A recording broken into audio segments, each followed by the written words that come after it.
परिस्थिति जस्तो सुकै होस्, तिम्रो मुहारको मुस्कान नटुटोस्। दुःख, कष्ट अनि पीडा त हुन्छ नै जिन्दगीमा, तर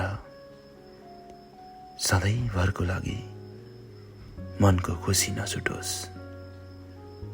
जिन्दगीको यात्रामा तिमीलाई कयौं ठाउँमा ठेस लाग्न सक्छ, कयौं ठाउँमा बाटो भुलेर अलमलिन सक्छौ।